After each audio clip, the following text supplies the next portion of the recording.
Let the magic rise. You're listening to Revolution Radio, freedomslips.com, 100% listener-supported radio, and now we return you to your host.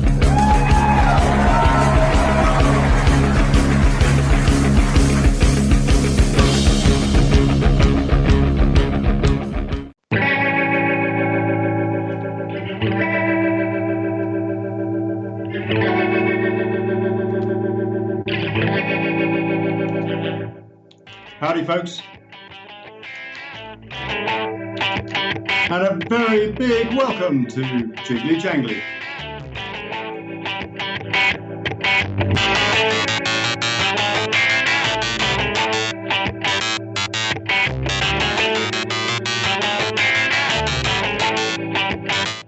Oh, I tell you, these intros, I never get them right, do I?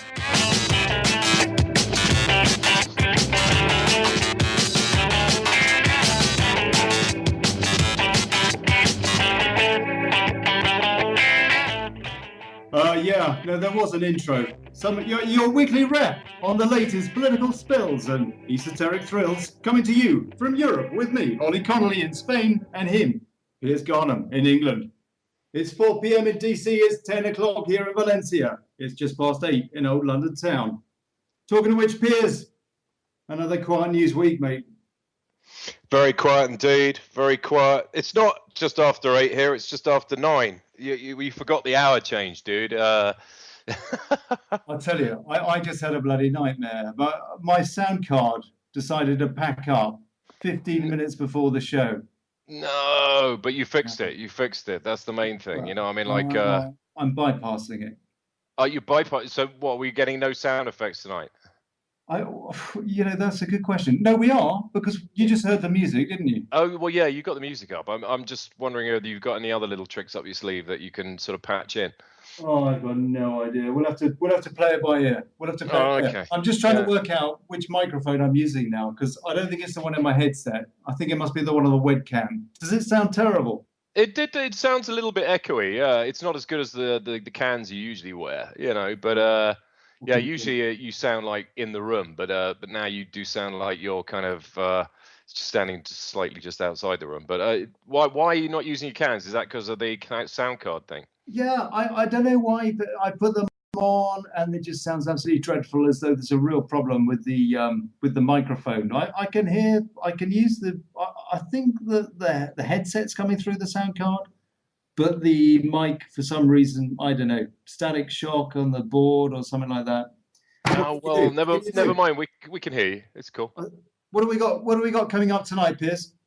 Well, we're going to basically talk through what's been going on in the media and with the elections, like a little bit of a carry on from last week, really. But you know, it seems that it's very difficult to trust anything out there anymore, and it's like, I think we're going to discuss how difficult it is to sort of filter out all the bullshit. Sorry, I swore. You did. I did. Sorry, I did. Not even 5 minutes in. The BS.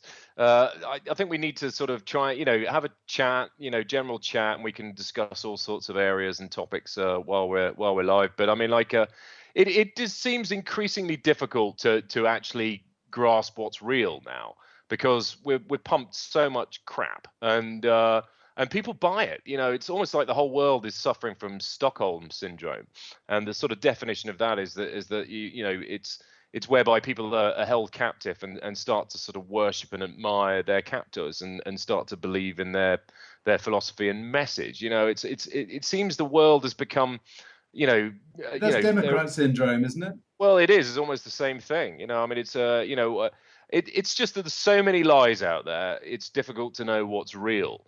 And I'm certainly not an advocate of Google and Facebook starting to censor what we can and can't see. They're two giant corporations, and the last thing we need is them starting to tighten the reins and choosing what we can and can't see. I mean, it is something that we ultimately have to try and filter ourselves as truthers.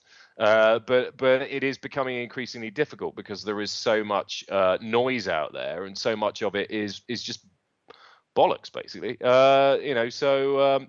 Yeah, I think we need to have a chat about that, and we need to have a chat about general stuff as well. Just what's been going on. It's been a quiet week, as you say, not much going on. Uh, there's still plenty to discuss, man. They're working on a transition team, aren't they? That's the big deal this week. Obama is trying to protect his legacy, and the president-elect is trying to, well, have a chance to create a legacy, I suppose. Well, trying to get his foot through the door. Before he gets assassinated. Well, that's right. I would have thought Donald Trump must be very reluctant to step outside his Trump Tower penthouse right now, because I would have thought, I seriously think he's a massive target right now. I would not want. Even a journalist at The Guardian said that something along the lines of now would be a good time for a presidential assassination. This is a mainstream media journalist, and you know what? She hasn't been sacked. She should be charged. She should be charged with incitement. Well, to be fair, a lot of people, even David Attenborough said that.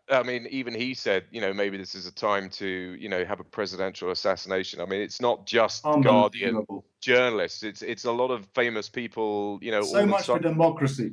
What it is extraordinary, that people are actually calling to have somebody killed, just because they don't agree with their philosophy. And this is something we need to discuss, how much of what's been said about Donald Trump is actually true. For example, the press were heavily going into the fact that they thought that Donald Trump was asking to have his kids given top secret clearance. And apparently he tweeted today that that's absolute nonsense. There is so much misinformation. This guy Bannon, for example, they're all saying that he's anti-Semitic and all that. And it turns out that there's nothing on this guy. And I don't know if you heard it. I put this piece on Facebook earlier. This interview being done with this guy, this Jewish guy, who's an Orthodox Jew, does all the practices, everything in the Jewish way. And he was saying to the BBC interviewer, mate, you're taking the Michael. You really are. This entire interview, the whole premise of this interview is an absolute propagandist joke. And did he really? Yeah, and it's true, isn't it? The media is just, it's like they've thrown their toys out of the pram and they're having a fit. Well, they are.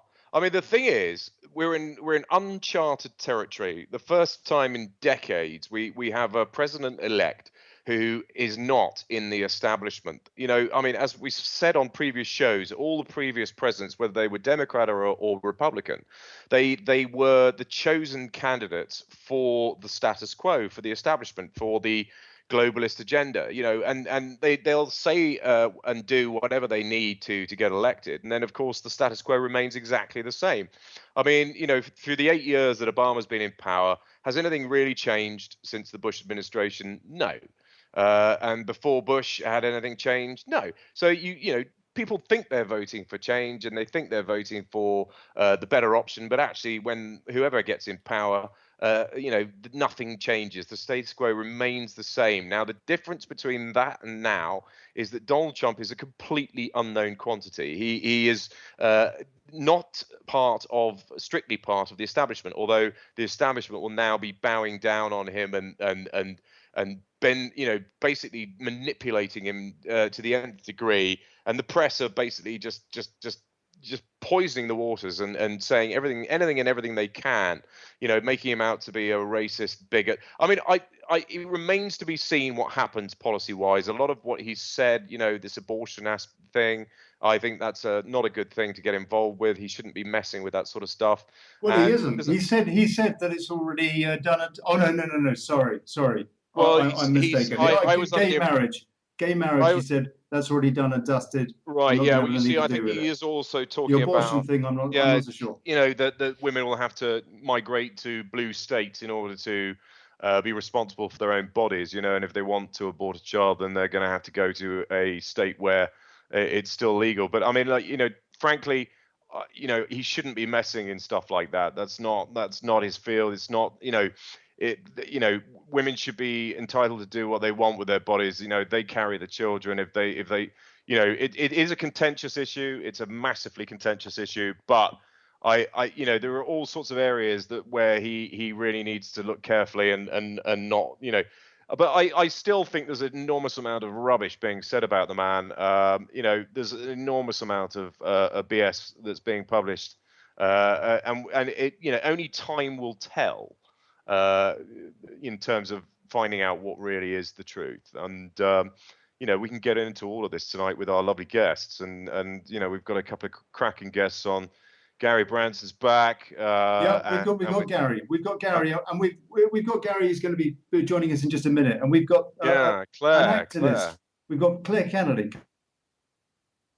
Oh, I mean, I think she's what you've told me about her. She sounds very much like on the same page as me, really. She does know quite a lot of the esoteric side of things as well. She's going to be talking a little bit about bloodlines and stuff like that as well. Well, but the bottom line tonight is, what's this theme called? I can't remember what the theme's called. Well, it's truth something, isn't it? There you go, Occupy Truth. That's it. Yeah. Because the media, having given us all that propaganda throughout the campaign, is now backtracking and saying, actually, the reason that Trump won was because of all the misinfo that was online on the web. And there's no question, there's a lot of misinfo online, absolutely, no question about it. But my God, I mean, the MSM is just a plutocratic propagandist PR sheet. It's almost, well, it is, actually, it's been proven that the White House, they send stuff to people like CNN, and CNN just put it up. It's an absolute joke. The day of investigative journalism has largely died. There are very few John Pilgers around these days. And have you seen that there's a movement now online to ban the watching of CNN altogether? I mean, I have.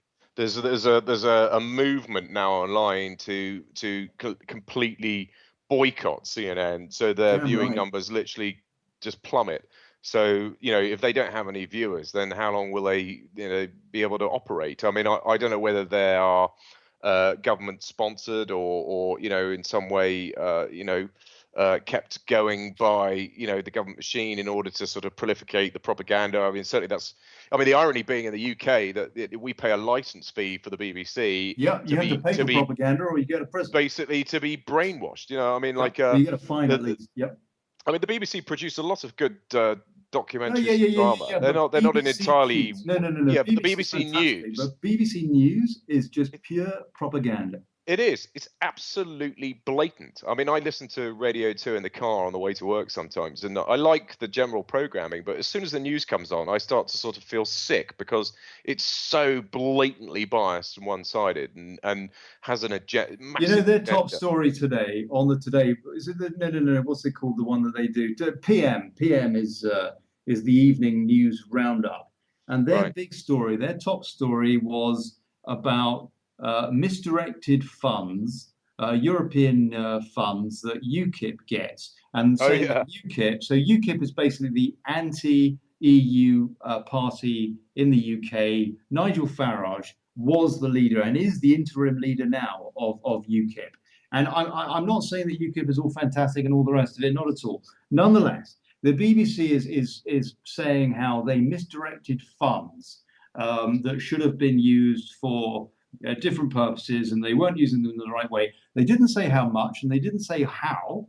But I mean, for crying out loud, the EU, which gives the BBC money and has been doing for years, the BBC gets money from the EU.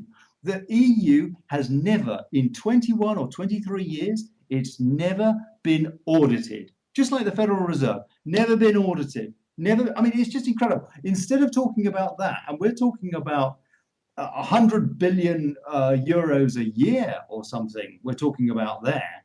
We're talking about, like, for example, the EU has an enormous, great big wine cellar with the most beautiful wines and God knows what underneath their office in Brussels and in Strasbourg. I mean, they use funds on this. They use funds. You go around Europe and you see these signs everywhere saying, this is an EU project. And all that stuff. It's absolutely that money is not EU money. It's taxpayers' money. That there's a damn middleman who's creaming money off the top and doing it to build their, so that about 200,000 technocrats, for example, earn more money off the EU. They're not even elected. They get more money than the British Prime Minister. I mean, it's just an absolute joke. And the BBC, instead of talking about that and addressing that, they're talking about, probably what amounts to maybe 100,000 quid or something with UKIP. I don't know. Well, yeah, you're absolutely right. I mean, this is bias is just disgusting. It is so biased. It makes me feel physically sick. It really does. I mean, the BBC is just the biggest propaganda machine the world has ever known, other than CNN and MSNBC and a host of other networks in the States. I mean, like, and this is what we need to talk about. We need to address this. People have.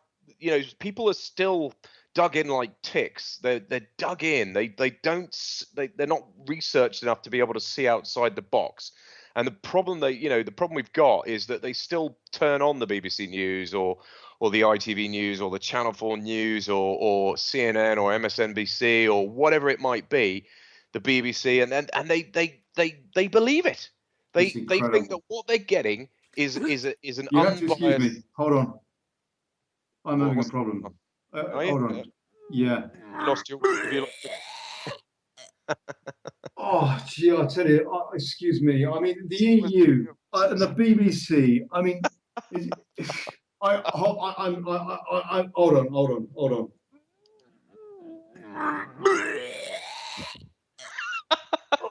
Oh, that's better. That's better. Have you got it up, guys?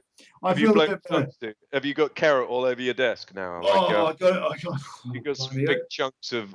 You didn't eat. The weird thing is, you didn't even eat carrot tonight, did you? And actually, the truth is, I did. I had a chowder for dinner, and I just threw it back up.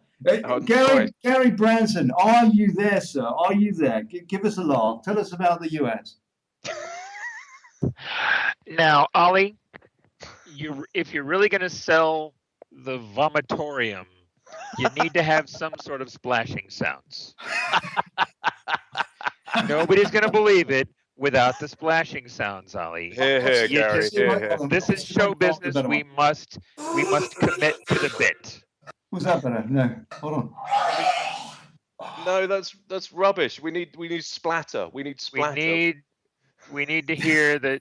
It's like the finish on a nice wine. You really need to have that finish in order to sell it properly, Ollie. Gary, you're so right. You gotta commit. Actually vomit on the radio, Ollie. Let's hear you do it. Come on, Ollie. I'm trying. Is that? What happened? You had some much better vomitorium. You had a much better vomitorium last week. It didn't sound like vomit. It sounded more like the other end. But good enough for now. I'll do that later when we start talking about it. Which comes out the other end. So, Gareth, what's going on? I mean, I understand that they're still a bit sad in New York.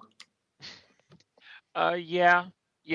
They're trying to do the Democrat version of what would have been truly ugly if Trump had lost and all of his supporters had decided that they were not going to accept the results. If Trump supporters had been Sorry, hold on. That was sorry. This is actually live from New York.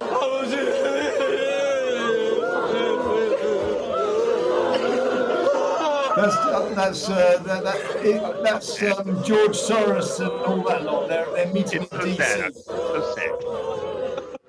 Yeah. No, that's enough of them. Go on. Can I ask an English question? What's the weather doing your way, Gary? My way? The sun is shining. Is it? The weather is sweet. Is it? What's the temperature? Makes me want to move my dancing feet. I don't know. It's in the 60s. Nice. Yeah. It feels a bit British out there at the moment. It's a lot colder here than that. I can tell you that for now. Kind of dreary. It rained fairly recently. I'm feeling like I'm in the backcountry as we speak. Rain in California. Isn't that a bit of a rarity these days? Like 20 minutes this month. Is it true that they managed to? Is it true they managed to fill up Lake Tahoe? Hold on, here they are, live from Lake Tahoe. They're solving the debt crisis in California simultaneously. I mean, Trump's doing wonders. With the tears? Is that what you mean? They're refilling Lake Tahoe with tears. That's right. Lake Toenail is over brimming. That's all they brimming need. with, If, brimming with whenever the there's a tears drought, of ship in Democrats. Democrats. I'm sorry, Democrats. I love you. I mean, I'm not a Republican. I'm vehemently anti-sectarian politics. But the fact is that you know what? It's democracy. I mean, it just is, whether you like it or not. You Gary, could have had the same deal with Barack Obama 8 years ago, but I think that people, hopefully, are more mature than that. But can at I? the moment, it's like, what's going on? What's going on with the Play-Doh? Tell us about the Play-Doh, Gary. The The Play-Doh? Yeah, You've Play-Doh. confused him now. What the Safe hell? spaces and Play-Doh. I mean, what is it? Oh. Some law school somewhere in, I don't know, backward mentality USA, is that they are so concerned about their students that they've offered them Play-Doh. And they can go into another room and they can play with puppies. Yeah, that's right. What With is that? actual puppies? I mean, these people are going to be like legal representatives for. I mean, Wait. Where are they offering puppies to play with? Because I'm there. no, it's not puppies, but it is dogs. You Well, okay, stroke a Ollie, dog. Ollie, Stroke listen, a this dog is and it's a stress relief thing. this is the perfect example of what might not be true. You see, I mean, we don't know what is or isn't real anymore. You know, we can't rely. This was a online on the campus website. This is what I read. From a few different sources, and they pulled it. Apparently, they pulled the notice when it was all getting a bit worried. But I mean, safe spaces. We know that that's going on and all that sort of stuff. Yeah. What I want to know, more interestingly, is what Gary thinks. You know, you're not a fervent Trump supporter, but I'd like to know why you think people voted for Trump. I personally think they didn't vote for Trump because they like the guy. I think they voted because they hate the establishment and wanted something different. So it was like a complete kind Desperate. of it was like a protest vote. It's not like they loved Donald Trump. It was just that they wanted the status quo changed. But isn't it like that with every election? Because you realise that the last lot didn't do what they said they were going to do. They betrayed the mandate, and so it is desperate. You go for the other lot, and it's I don't know. Anyway, carry on, That's Gary. the problem that you have when you have a two-party duopoly, is that you only get to choose between this evil and that evil. And you never get to choose between anything that's a good thing, like Bernie Sanders would have been. And the Bernie Sanders situation is why I have zero sympathy for the whining Hillary supporters who are just crying. Oh, we should have won, because they stole it from Bernie and now they're crying and they want sympathy because they lost. I'm thinking not. They did, didn't they? I mean, they rigged the primaries. That Wasserman Schultz is she on trial for traitorishness? No, she's employed at the Clinton Foundation. Yes, Wasserman Schultz, that's right. And the superdelegates. I mean, they talk about the electoral college as a bad thing. You know, what about superdelegates? You know, in the primaries. I mean, like the most ridiculous idea anybody ever came up with. It's superdelegates. Superdelegates. Particularly in the Democratic Party, to have undemocratically appointed people that get to have as much power as, I think it's something on the order of 100,000 regular people. Their vote counts for as much as that. What's democratic about that? You know, I mean, like, you know, and then they're moaning about the electoral college, which has been in you know, basically been in, you know, that's been the methodology since people started to vote. You know, I mean, it's not changed. It's been part of the Constitution for forever. You know, and yet, you know, now the Democrats are trying to pass some sort of law that makes the whole thing defunct just because they lost the election. I mean, the whole thing's so ridiculously absurd now. You know, I mean, it's such double standards and hypocrisy. You know, I mean, you know. What is going on, Gary? What is going on with this behind closed doors in DC? As I understand it, George Soros is meeting up with some of the DNC bigwigs, people like Donna Brazil, who's another crook. I mean, she gave questions to Hillary, didn't she, during those debates? Yeah. That's not exactly fair. for No. democracy. But what is going on behind these closed doors in DC? Who's there, and what are they talking about? Do you think? Well, I mean, Soros is a big funder of really of a lot of both sides of the aisle, but as all billionaires tend to do, but more primarily on the Democratic side of things. And he's just, Do you think he's inciting these really... riots in America right now? Do you think he's paying? Because there's been all this talk about people who didn't even vote turning up in states that they're not even living in and starting riots. Right, there was some of that in Oregon where people, they asked around for a bunch of people's names who were out protesting, and then they went and checked their voter registrations and the vote records and found out that they hadn't even voted. But they're out protesting against the one-third of those protesters that they arrested hadn't voted. Over a third of those protesters that had been identified did not get out and vote. We don't get to know who they voted for, but we do get to find out whether or not they voted. And 1 in 3 of these people didn't even bother to vote, and now they're mad about the results. And apparently they're being shipped in on buses and stuff like that, which all looks a bit orchestrated. I mean, possible, don't get me wrong, but there is a lot of talk that Soros, we know that he has funded MoveOn.org, and that MoveOn is a very important democratic pressure group. And we don't know quite how much he is behind MoveOn, but we do know that he's given it at least $1.5 million. We do know that. So he's kind of behind. And some people reckon that he donates to this group.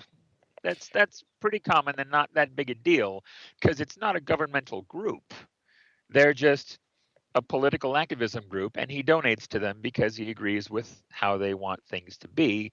And I got no problem with that part of things. It's when the politicians are bought hook, line, and lock, stock, and barrel. Yeah, you're right. By these billionaires. That's when things are problematic. Well, that's the problem with the election process in the US, eh? Oh yeah, it's probably. Trump backed himself, but then again, whether or not you want billionaires in the running anyway is debatable. But did not spend much of his own money. No, Trump did not spend much of his own money on his campaign. He wasn't backed by big business, though, was he? Plenty. Maybe he was round the back. He was plenty. Once the general started, he was like, all right, guys, everybody bring me the money. He was charging. Well, once he had the nomination, you mean? He was charging the Republican National Committee that had their offices in Trump Tower.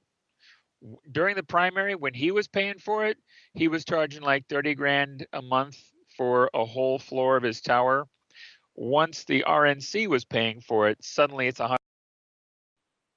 Hey guys, I apologize for that. I think that was Piers' fault. Yeah, I'm going to try and get some folks back here, but in the meantime, frankly, they haven't got anything useful to say anyway. So I'll just say it myself. I'm trying to patch in old Piers, and we'll see what happens there. Yeah, Piers, are you alive? And I do apologize for a bit of dead air there. Piers, are you alive? Yeah, I'm here. Okay, that's cool. Okay, well, I suppose let's get Claire on board. She's dying. We're going to do that. Yeah. So I don't know what happened there. We're going to have to look. Are we patched into the Revolution Radio thingy? Yeah, no swearing, mate. Yeah, no. Yeah, no, we're on air.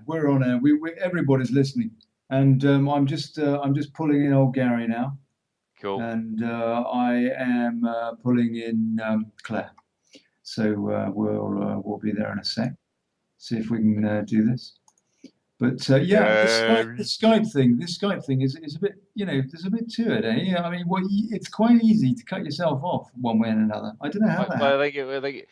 It was Claire sort of went off and then tried to get back in, and I remember Patrick, who was, who looked after us for our first show. He basically said if somebody goes and then tries to come back on, it cuts you off the server. So, all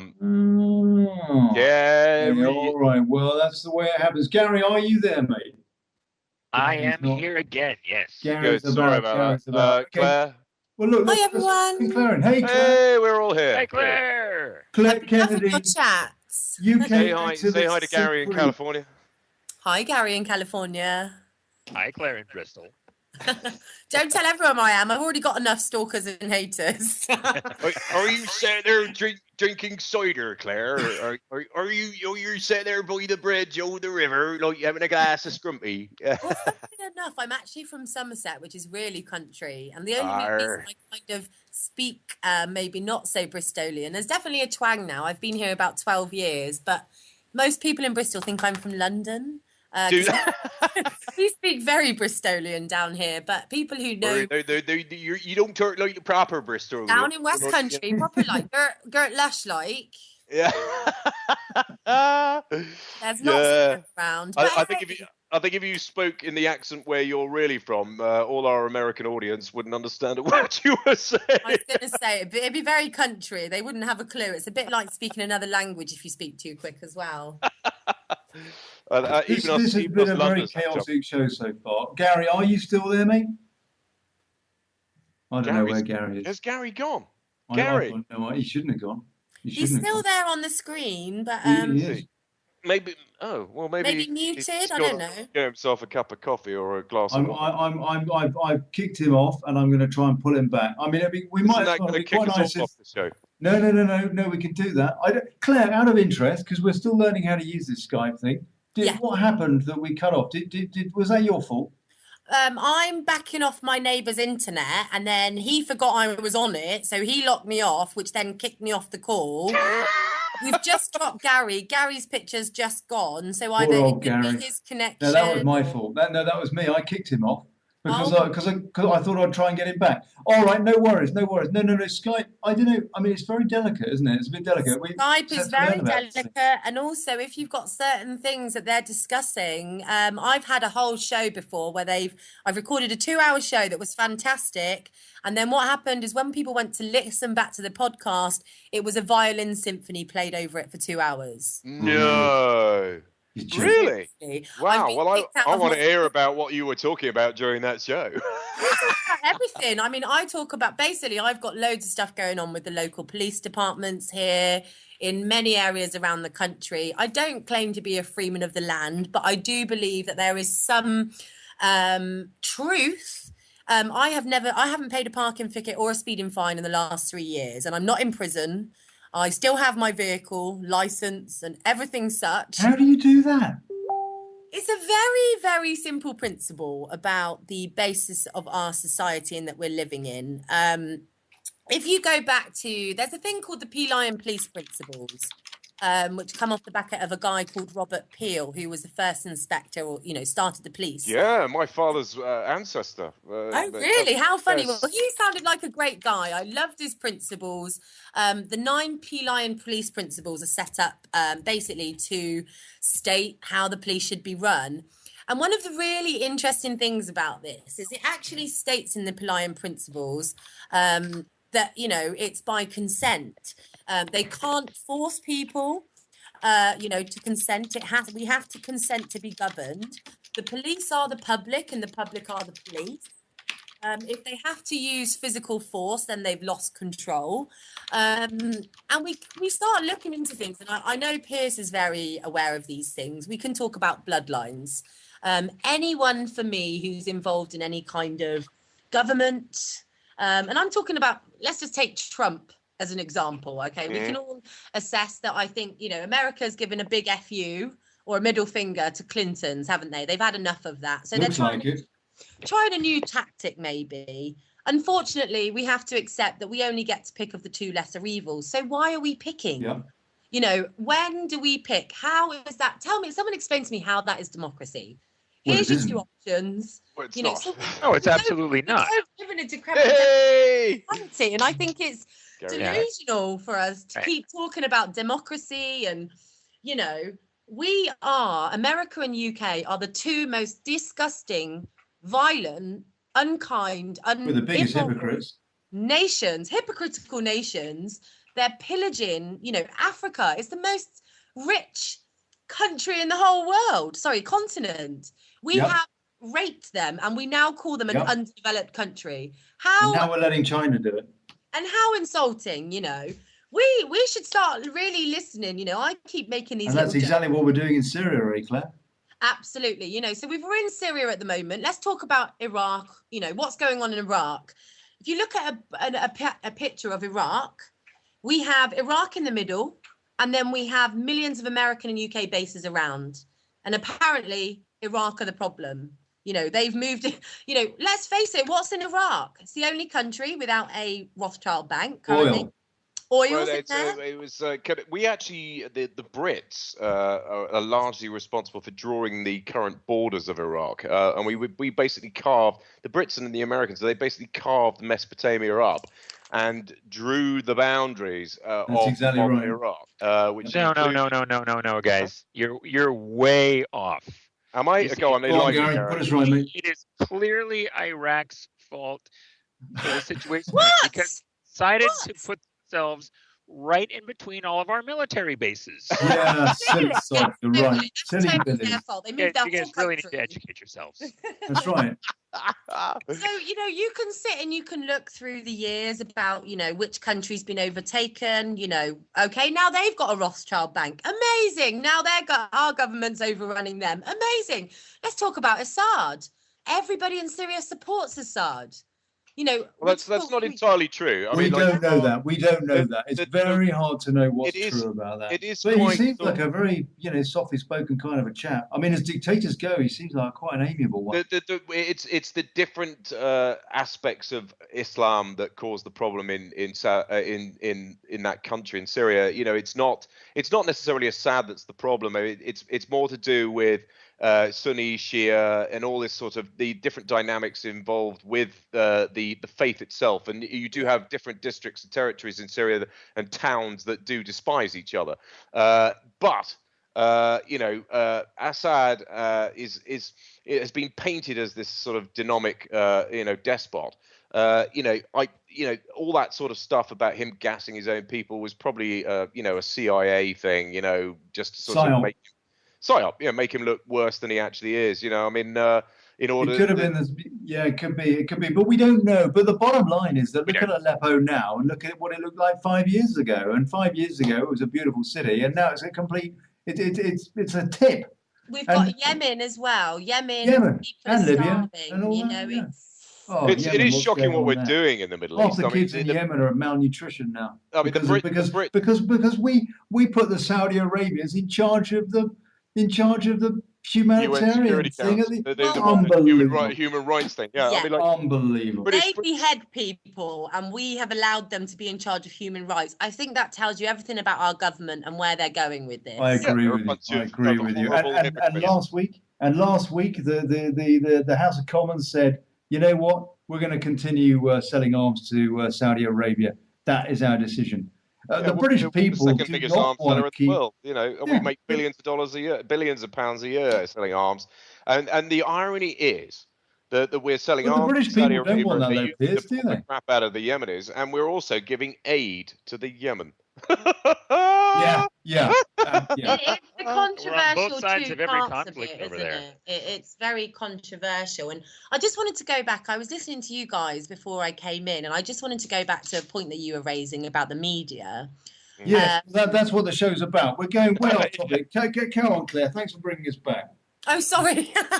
Good on you. But I love the fact that you were talking about the fact that, we don't have investigative journalism now. There is none of that. Everything's applied to them. And one of the things that I discovered more on even a local basis, really, that even our local papers are subjected to the same stuff. I have given them all my proof, factual proof of the corruption that's going on in my local area with our independent commissioner authorising thousands of pounds out of public money. I found out that she's married to the head of the business in Southwest, who wines and dines our police chief at his business meetings. Who does? Sorry, who's she? So our local crime commissioner is a lady called Sue Mount Stevens. It's a new government thing that's been brought in. Don't worry, we're going to put someone independent on to make sure the police are being good. Yeah, just like the child abuse inquiry. Just like the child abuse inquiries that are still going on, absolutely. And everybody keeps resigning. Well, this is it. Jesus Christ, I've just been in London a couple of weeks ago about, a So, load of... Claire, the local rag, the local Yes. newspaper, what, are they just Sorry. not interested? They're just not No, so interested? they're or- not interested. You get no reply for them. No reply whatsoever. Ah. However, I did call them the next week about an animal abuse case and they posted that, but they would not print... Harry the hamster had his leg Harry broken the by his hamster owner. got saved, but the human rights in the public are getting thrown to the wolves.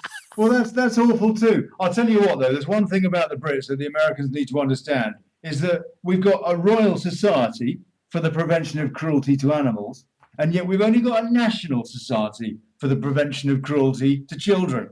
Don't even get me started on the RSPCA. Seriously? Don't even get me started on them. Yeah, no, Yeah, the Royals don't endorse the Anything protection with of the children. royals in, anything No. with a charity in. They protect their blood. Sorry, go on.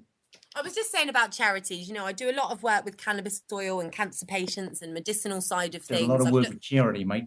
There's lots of things, but I mean, it really is where to start. And like you were saying, it's about source checking. What can we believe? The media's not on our team.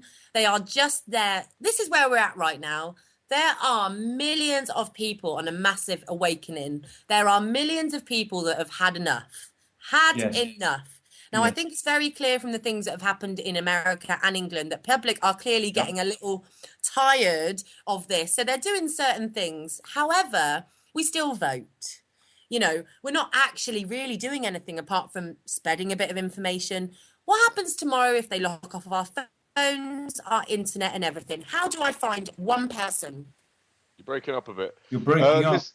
Listen, can I add Claire? interject They're something knocking the into phone. this They're going to put on classical music in a minute. Oh, God. There was something I was thinking about the other day about elections and I'm going to go slightly kind of esoteric now. I've read stuff that they have to tell us what they're going to do to us before they do it. But they can do it in such a sort of hidden way. They can sort of make the message look so That's absolutely what they do. But what I'm trying to say is that the one sort of aspect of general elections that they can't override completely is the way we vote. I mean, they can manipulate the message in order to try and make us vote a certain way. How do we know these votes counts are real? Well, because of what's happened in recent history, Brexit happened and Donald Trump got elected. These are two things that none of us ever expected to happen, and yet they did. On the other hand, who is not to say that one of their... Because this is what I honestly feel, and this is what I've observed the last couple of weeks, and it's been very strange to me. The media has started flogging the government to us, telling us how crap they are, how they're failing. Now, I really feel that they're pushing for civil unrest, mass civil unrest. They want people to come out fighting. They don't want us to be organised. They don't want us to be calm. Well, order out of chaos, yeah. They order out of chaos. I mean... They can control chaos. They can't control calm. No, you're right. Human beings. Yeah. It does make you wonder. It does make you wonder if what they really, really want now is well, they do want chaos. I mean, it looks so that they can impose martial law. Absolutely. And what happens? France is under emergency law. Absolutely. It's a joke. What happens when we go under martial law? We are all screwed. Seriously screwed. We need to start planning. I've just come back from New Forest with 10 activists I've never met. We went and camped in the New Forest together. It's the first time we'd all met. I've come away with 9 people. We have a go-to place. If stuff hits the fan... You didn't go on one of these dogging weekends. Oh, I did. We took puppies I've heard about them. extra warmth. I've heard about them. Sorry. It was lovely. Sorry, Google that, people, if you don't know. Gary, are you familiar with that terminology? The what was that terminology again? Dogging. No, we're not talking about dogging. Look, we're not going to go there. Piers, you're awful. Look, you were the one who brought it up. Come on. It was only because you were thinking it, and I've got this cool relationship Is this the sort of thing you might see on a stage in Tijuana? that sort of thing? I've never been to Tijuana, so I can't answer that question. I have actually been to one of those places in Tijuana. All right. Neither have I. I've heard tales. Did you see Donald Trump there? No, Claire. Okay, so you're doing something about this, yeah? Because the thing is that so far, what we've kind of been doing by and large, the kind of, if you like, I suppose the God's honest truth is that I, up to recently, have been more of an armchair activist, if you like, Yeah. which is a bit crap, but it's kind of like just trying to spread the word, using your writing skills or whatever to do something on that. But the God's honest truth is that only goes so far, but that is creating awareness. But what you're talking about is moving that on to the next level, yeah? Well, what's the next phase? We know what's going on. We're all aware of it. We talk about it. We share it. A lot of people still aren't. Well, you'd be surprised. I mean, where are we going to get those figures from? Just because we don't know those people. I honestly walk around and I talk to anybody about this stuff. In random passing, there could be an old age pensioner buying a newspaper. I'll just find something on the front of the paper and start talking to her about it. Even those people will tell you how shocking this is. Oh my God, it's terrible. Everybody knows about it, I feel now. People aren't stupid. What people are fearful. People are afraid to lose their houses, their jobs, are afraid to be arrested. We're now terrorists if we speak out against our government. We talk about how many people are still dug in like ticks, but actually Trump got elected and Brexit happened. So what does that tell you? There's a sort of secret squirrel element to all of this. That there are a lot of people who quietly are doing something completely different from the way they portray themselves in life. Well, that's like the shy Tory syndrome, isn't it? It's like we are entering shy Brexiteers, all that. Yeah, we're sort of entering Eastern Germany now, where people don't say what they mean. To be fair, Brits have never really said what they mean, but I mean, there's always a degree of intrigue or subterfuge involved with what Brits say. It's the way they communicate. But I mean, but generally speaking, that's right. And then they've all got dungeons in their basements of their houses. Sorry, carry on. You're right. That's actually a very pertinent thing to say because they've got dungeons in the bottom basements of their house. Well, yeah. I mean, haven't you? I mean, I've got a torture room, haven't you? But no. I mean, what I'm saying is, you never really know anyone.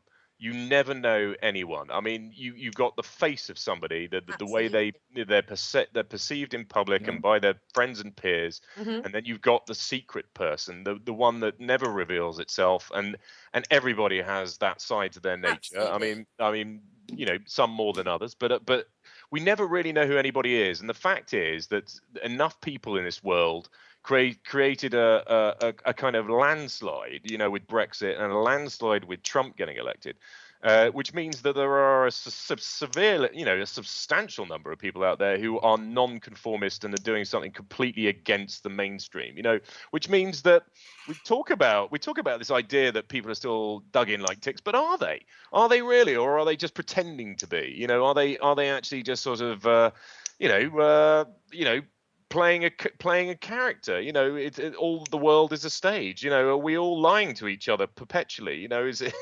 None of us actually telling the truth except when we're on the bloody radio. There's a fair number of people that really actually are dug in like ticks. Yeah. I mean, my own mother voted for Donald Trump after I told her very specifically, Mom, if you vote for Donald Trump, you're a self-professed Christian, and you're gonna vote for Donald grab him by the genitalia Trump.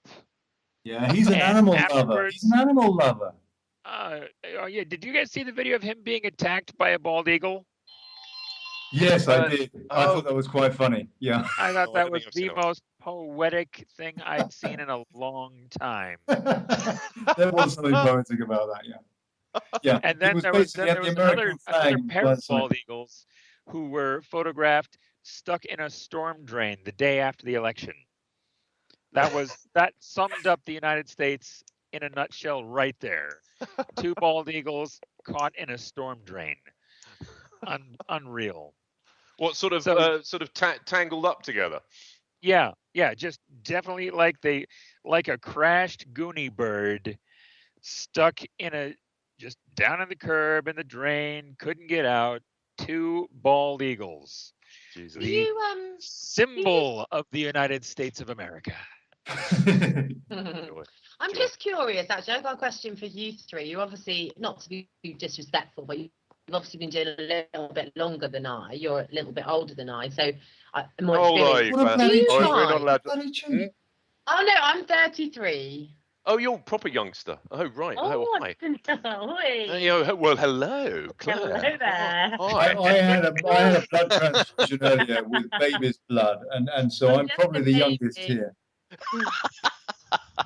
I'm just Yeah. curious if you guys believe that we actually need to be governed. You do know that government in the old Latin means to govern the mind. Yeah, mind control. That's what it means. Mind control. So how did people survive without a Sure, government? blimey, hold on. What happened there? What happened there, Claire? You just sounded as though you walked into the studio. Oh, that's my dog walking around. Sorry, one of the dogs walking around. Oh. What kind of He's dogs have come you to got? see who's making all this noise talking about Look, dogging. And the bottom line, you know, What kind of okay, pictures so are- Piers is really old, yeah, and What do Gary you and me mean? are You trying and I to are the catch same up. age, you freak. Yeah, How well, old are you, Gary? How old are you? I'm 46. How old are you guys? Yeah, we're 47, so we're 20, all the 21. Oh, geezers. Geezers, one and all. We're Yeah, 47. we're all the not same. 40, we're 48. Claire, you and me are Piers. the young crowd. No, I'm not 48. Are you 48? I'm not 48. I'm never quite sure, but I was born in '69, conceived in the summer of love, mate. Dude, you're younger than I am. You're a few days younger than I am. I But like Can I to just think. interject here? Age I is just like- a number. it Yeah, is. that's true. Claire, you're absolutely right. It's How old are your souls? pleasure to have a young lady on our show. I like to think that I'm the reincarnation of some bloke who copped it after a good old headbanger at Woodstock. I might be wrong. That's what you're Well, a reincarnation of. No, I'm you died actually when of Woodstock happened.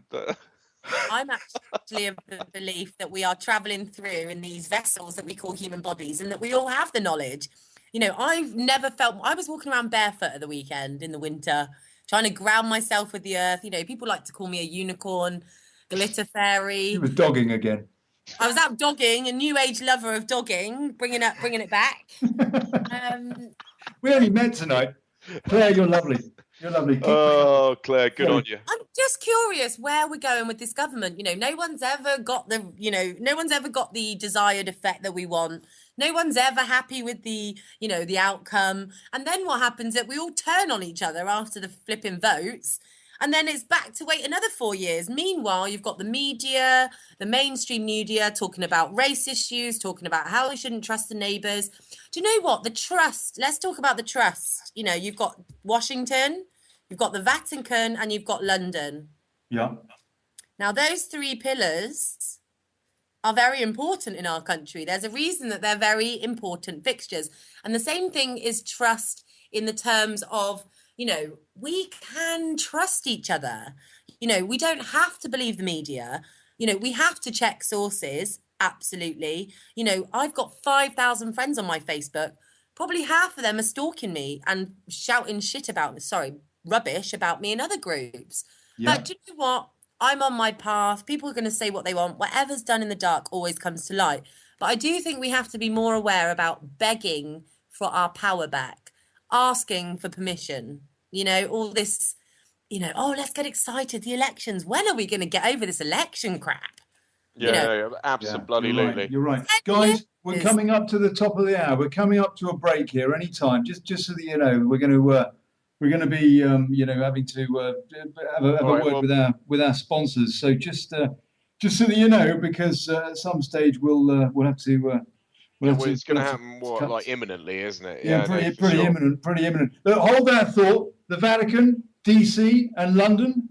What's that? The Bush and Blair both turned to Catholicism just after, you know, very, very shortly after they left power, because the P2 Masonic Lodge in the Vatican or in Rome has enormous power and gives them rights to anyway. We're coming back to this, guys. We're coming back to this. We're going to have a bit of a break, and then we'll come back to this very topic.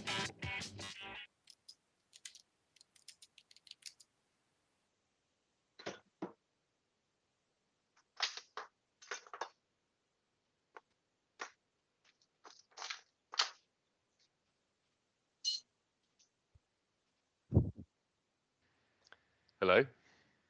Hello. Hello? Ollie, where are you? I apologise. It helps to unmute, doesn't it? Unmute. That's the best thing to do. I do apologise. Can you hear me? We can. Oh, Struth. Where's Gary? Gary, are you there? Gary's See, I was the not. quickest to pee and wipe and come back. Oh, Well done, Claire. Well done. Hey. Gary's gone. I'll get Gary back. I'll get Gary back. So tell us a bit about this. Is that why the Trilateral Commission is called the Trilateral Commission, do you think? Well, I don't know why the Trilateral Commission is called the Trilateral Commission, but the fact of the matter is, yes, the Vatican, is highly influential. I mean, why do you think Blair and Bush Jr. converted? Hold on, guys. Hold on. We've got a call. We've got a call. Hold on. We've got to take a call. Wait. Hello. We've got a call. Okay. Hello, Mr. Caller, Mr. or Mrs. Caller. This is the NSA, isn't it? Hello. Who's that? You're on the radio. You better be good. Is that Gary?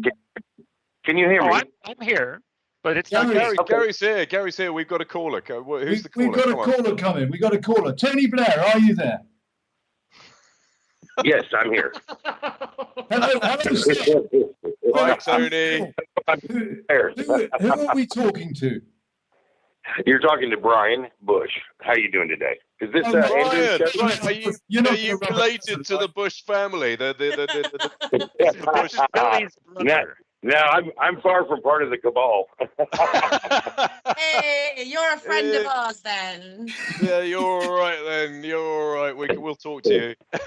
Brian Bush, you are the first person that we've had ever call this show, and I thought the only person that listened to this show was Pierce's mum. So that's awesomely cool. Thanks for calling in. Now, yeah, I was calling in. I didn't know if this was which show am I reaching right now? You weren't looking for a pizza, were you? No, I wasn't. I was going to talk to Andrew about some lucid dreams that I've been having deja vu in. Andrew, right, you've dialed the wrong channel then. I mean, he must be on the other studio, mate. He must be in Studio 1. You've come through to Studio 2, but The first caller we're getting, it's a mistake. Hey, buddy, there are no mistakes. hey, but tell us about your lucid dreams anyway. They sound Yeah, fascinating. tell us about your lucid dream. I was just about to say, sorry, I'm on mute and I was trying to say something and I was thinking, why is no one responding? Thank you for calling about lucid dreaming. It's something that I've been discussing all week with some of my friends. Has there any of you guys tried it, Ollie or Piers? I don't want to tell you about the dream I had last night. Let's keep it PG rated. I don't know how to lucid dream. I wouldn't know how. You should Google it. It's very simple. I definitely recommend it. Well, it's Where's simple, our but it caller takes gone? practice. Does it? Brian, tell Actually, us there's about your lucid dream, Brian. well, for one, about lucid dreaming, from what I understand, it's kind of a rarity, but it's where you can control your dream while you're in it. That's nice. But very strangely, during this dream I had, which was rather bizarre, but in turn, I had something happen in the dream and suddenly realized that it had all happened before. That I'd done all this before, and it kind of freaked me out, and I woke myself up. But it's the second time that this has happened to me. The first time, and the dream itself is very unusual. I was in the first one. I'm in a ship on the ocean, and when I turn, I look, all of a sudden my spirit, as it were, comes out of me and goes up, and now I'm on the top of the deck, and I'm looking around, and there's different groups of people, and they're all kind of watching something, and everybody proceeds to go inside through the door. So I follow them through the door, but as I look back, I see this monstrous wave coming at the ship, and nobody seems to really be paying any attention to it, but I see it coming, and then nothing happens. But as I turn around, they're taking people and they're putting them into separate groups. And so I follow over into this one group, and I pass by this guy who's on a jet ski, sitting on the, he's inside the boat now. He's on a jet ski, but he's got one of those crazy airplane helmet, old aviator leather helmets on, and the glass. He's only got one eye. And as I sit there, the people are going around. I know what that means in a dream. I've heard about that. I don't know. You know what that means in a dream? Yeah, that's funny. I like that. Very Freudian. But as I turn, I know. And you're saying Bush as well. Yeah, this is a furtive dream. Okay, let him finish. I was getting into that. Sorry, Brian. Carry on. So as I turn around, I notice that the guy who's sitting there, who's kind of watching us, is a friend of mine, an old friend, and I wonder if he can recognize me. But as the group has gotten up and they're walking him down the hall, I'm like, well, I really don't want to go with everybody, so I think I'm going to go looking around. So I start going down a different pathway, and as I start going down a different pathway, I come around the corner, and as I come around the corner, it's like I'm in a large place, like a theater. And it's very open aired, and there's a little kiosk beside me. And it has bizarre, wonderful, strange things there. And I'm thinking, I'm kind of hungry. And so I reach over and I take this one thing, and it looks like a rock. And I'm like, well, okay. And so I twist it, and there's a little bitty bean inside. And I remember thinking to myself, oh, I remember this is that cool bean. This one is like a hallucinogenic. And so I start eating a little of that one, and then I eat this other one, and it gives me lack of gravity, and I can kind of float up. And I float up a little bit, and then as I come back down, I'm like, okay, well, what are these big old doors here? So I open up the big doors, and there's a large theater going, and it's showing like a Civil War. And I'm thinking, oh, they're going back through time. And so I come around, and I sit down in this chair. And I'm not sure this is a lucid dream. It sounds pretty realistic so far. Well, it's amazing the clarity that I can remember the dream with, which is really amazing. So as I sit down into this chair, I can't figure out where to put all my stuff that I've got in my hand, so I kind of set it there on the floor. A lady comes by, and she looks down at me, and she's like, oh, you're not supposed to do that. She puts it on the arm of the chair and then pushes something, and it just flips it, and it disappears. I get up, and I walk with her to the door. She takes me back over to the kiosk and shows me this, and I think to myself, well, you're really good at your job. I'm telling myself. And then I realize, I turn around, I see that each of these people are being walked back around through different doors and stuff, and I'm like, something's not right here. I think this is all being controlled. So I look to my right, and there's an elevator there, and hold on, that's Trump's elevator. He's got all of his cronies coming up. Nigel Farage is... Sorry. Ollie, sorry to interject, Ollie, but we've got another call coming in now, and I need to jump off in a minute. So can we... Oh, Mr. Bush, Brian Bush, please, we got to go, sir. We got to go. Thank you very much for your dream. And you guys sound like a lot of fun. Hey, you guys have a very blessed day. God bless you. Thank you for your story, Brian. Never run for president. Thank you, Brian. Take care. Bye. So much. God bless you, Brian. And call back next week. So please call back. And I'll tell you what, I thought that was your mum, but usually that was your mum, Piers, wasn't it? We got another call. No, well, I don't know. I've got no idea. We lost it. Actually, hold on. I think we do. Oh, no. It's on hold. We've got someone trying to come through. Hold on. We have got someone. Hilarious. We never get calls. I know. That means people are listening. Live connect. Does that mean we got somebody coming in? I don't know. Hold on, Claire. Tell us about bloodlines, Claire. Not that I'm putting you on the spot. Wait, where? No, it's fine. It's fine. We got to that. Yeah, honestly, wait a minute. How do we get on the bloodlines? The whole show's supposed to be about truth. Oh yeah, no, that's right. That's the truth. We need. All right. Okay. We kind of need to talk about the people that are running our society. Society. Do I want to call it that? Society is another word. I wasn't. No one asked me if I wanted to join this sick society that thinks, bombing children's okay. When's the last time someone heard, our government saying, oh, we've got starving children in our country who are using food banks.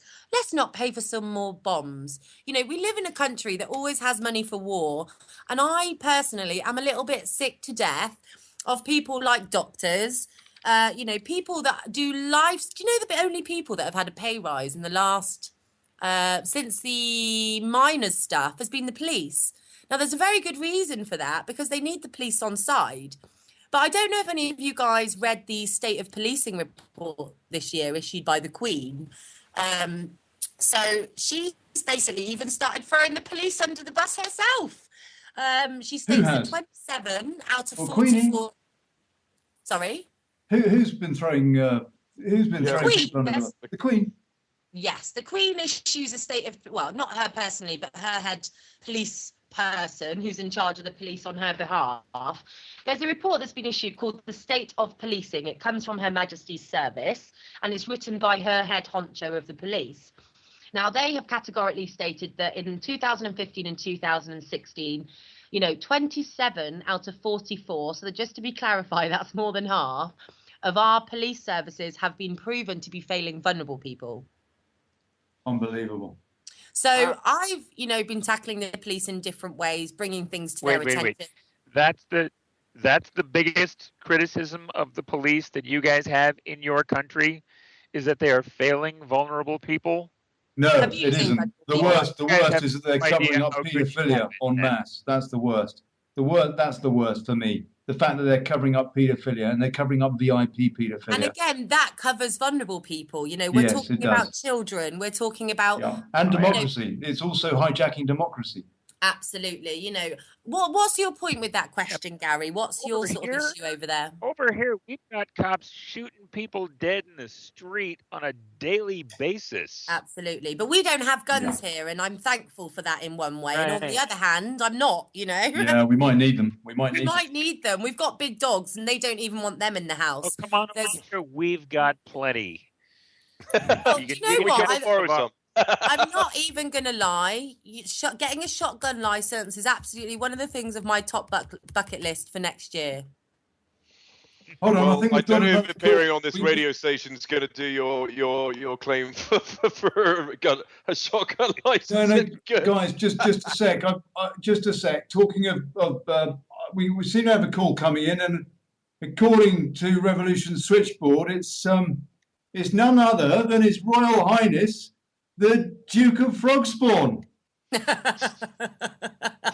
Hello, Duke. Yeah,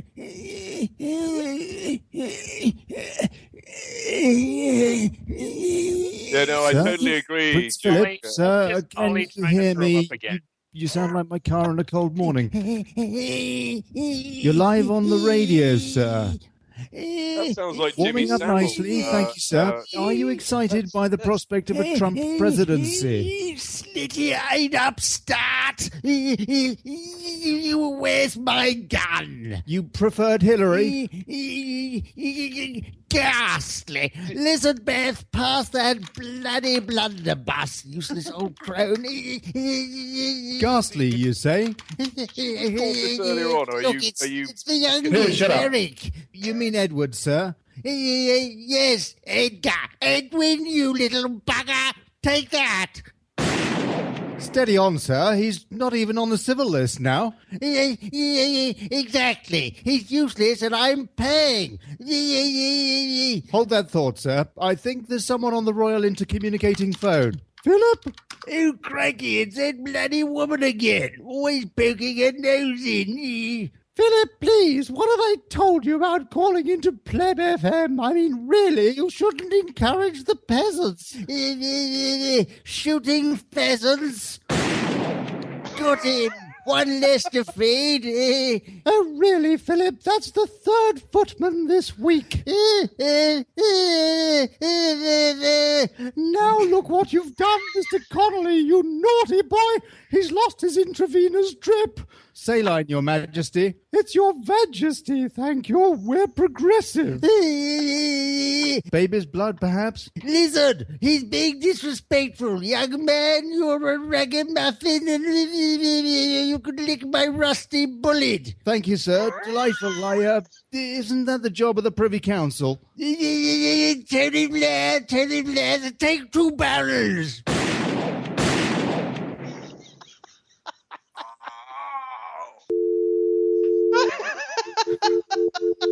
Well, my word, I hope the butler's okay, but what an honour, all the way from Windsor on the Rhine. He does have a point. He does have a point about Tony Blair. No, Claire? I mean, he has a point.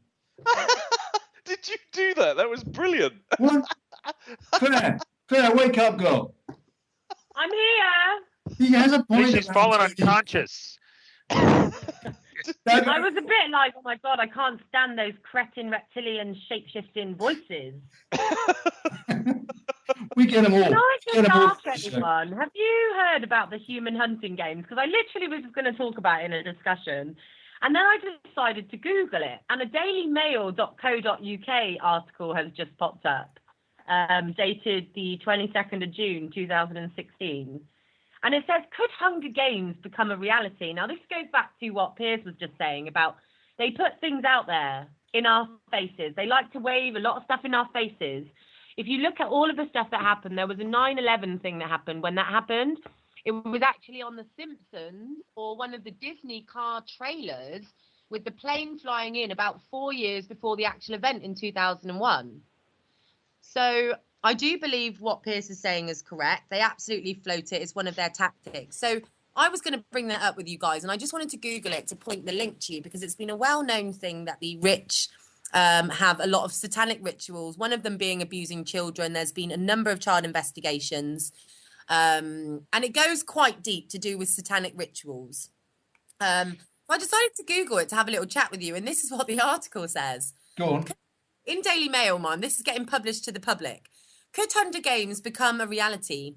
Hunting humans may be a hobby for the rich in the next 100 years. By 2200, human hunting could be televised and an activity for stag doos. Changes in natural environment will drive a divide between the rich and the poor, and humans in the future will kill each other in a claimed aim to reduce population size, although there will be a perverse thrill and excitement to it. This is actually a Daily Mail article. This is actually a Daily Mail article and dated 22nd of June 2016, and it popped up by accident because I wanted to point you to the link that I've read about the Queen's involvement of hunting. They're trying to sell us paedophilia, though, aren't they? They are trying to sell it to us, and they've been doing it for a long time. Disney is absolutely the worst, sexualizing children. If you sit and watch a kids program and pick it apart, it's absolutely disgraceful. It's teaching our children bad manners, to be unkind, to be naughty, to disrespect people, to be cruel. And it's sexualization of the most innocent minds, you know. Yeah, you're right. If you look at the teenagers... And also minds that are they're very sponge-like. They really take this in. Yeah. And people don't even realise what their children are watching. A lot of people. I mean, let's dig it down to the reasons why they do this. I mean, the reason why this stuff happens is because, basically, I mean, the universe. It's all about mathematics. We collectively, our collective consciousness shapes our destiny. So they need to manipulate what we think in order to be able to write what our future is going to be. Yeah. Mm-hmm. Okay, so this is why we're bombarded day in and day out and indoctrinated with propaganda. You know, they know that collectively we co-create the future, and they need to be able to manipulate that. Now, there are, you know, oh God, I don't know how far off the reservoir we're going to go tonight, but let's go off the reservoir. Let's go off the reservoir. Okay. The reservation too. All the demons and entities and possessions and all this stuff. These aren't biblical demons. They are trans-dimensional entities, beings, aliens. If you ETs, if you want to call them that, you know, I mean, you can label them in any way, shape, or form you like. But what people like John Dee, who was one of Queen Elizabeth I's representatives, realized was, you know, he was a black magician. You know, he would invoke these creatures, and there's a payoff. they feed off an energetic aspect of humanity. Basically, we are all, we are all in a journey. We reincarnate. We have a sort of what's the word? It's lost. I've lost it now. Where karma. Yeah, we are karmically building up aspects of negative or positive karma. A child that's born is still carrying its karmic aspects from its previous existence, but it's still a relatively innocent thing, and therefore abusing a child, the energy released is that much more prolific and potent because they haven't built up a load of negative karma during their lives. When you see people, the flagellists, or people that whip themselves. I mean, in Islam, people will beat themselves continuously until they bleed. This is all about working off negative karma. It's about rebalancing your karma. And this is what these entities feed off. They feed off the energetic release from us being abused. It's a karmic release, if you like. And if you abuse a child, the energetic release is massively increased because they haven't got that much negative karma in them. You're abusing an innocent. So the payoff is in black magic that if you, like we see in Game of Thrones, the witch in Game of Thrones is constantly burning children at the stake and carrying out the most appalling atrocities in order to invoke some sort of black magic reaction, like the change in the weather or some advantageous situation that will mean whoever she's working in defense of will win the battle. This is what this is all about, and this is what our leaders practice. That the House of Lords, the Masons, all this lot, they're all into black magic. This is what this is all about. And the reason why the Catholic Church won't employ female priests is because they won't abuse children. And the reason they need men, because the part of being a Catholic priest on a large extent is to abuse children as an offering to their gods. And their gods are not bloody Christian gods. Their gods are these demonic entities, these ETs that feed off loosh. Loosh is this energetic release that that is produced when you torture or abuse a person or a child, where it's far more elevated because they don't carry around so much negative karma. You can still generate loosh from an adult if you torture an adult and abuse an adult, but the energetic release is not as great. In children, it's far more advanced because they haven't got the sort of negative karmic release, the build-up that the adults have. This is what they're doing. It's a payoff. They're in league with these entities. And this sounds absolutely crazy. I know it does, and I've probably gone way off the reservoir. It does. You're a nutter. Not to me. What does everybody know about natural law? And for example, have any of you read the Kabbalion and the 7 Hermetic principles of mentalism, correspondence, vibration, polarity, rhythm, cause and effect, and gender? Blimey. Exactly. It's all about this. I mean, why do you think they all dress up in big red robes and walk around like wizards in the House of Lords and invoke and this is what it's all about. It's an invocation. It's about why do you think Thatcher said no, or Blair said education. I mean, what he's actually saying is indoctrination. Absolutely. And if you say it 3 times, it's an invocation. It's black bloody magic. It's magic. It's what a lot of. Sorry, go on. What people don't bloody realise is that we are all fractal representations of the whole, the divine spark. In the beginning, there was light. God said that let there be light, and there was. Now, fractals are part of photonic light. I mean, a recent Polish student who was meddling around with lasers photographed individual photons, and they are, believe it or not, the shape of the Maltese cross. And you can fit a Merkaba, or this geometric shape over a the shape of the Maltese cross, and this is the basic geometry of the universe. And we're all fractal interpretations of a single photon. This is stuff that you can find out online. I mean, it's this Yeah. is this. Piers, Sorry, I've gone. Piers. I've massively No. I you're love fine. this. What I don't understand though is because personally, all that education, to me, it's obviously indoctrination. I mean, Yeah. what do you get at school? There's some of it which is worthwhile. I was really grateful for the English lessons. They tried to break my A spirit. lot of nonsense. Exactly. That's basically what they tried to do with me as well, and they failed. But that was, to me, that was a kind of an instinctive thing. But I mean, why is it that it doesn't always work? I think that, I think we're at a stage now, and I really like the fact that I've connected with Piers. No disrespect, Ollie. That's all right. We're at a stage now where we have to think about the bigger picture. We are just vessels passing through. We are all atoms and stars. Our worlds are individual to each of our minds because we create them. We have experiences. So, everything is an illusion.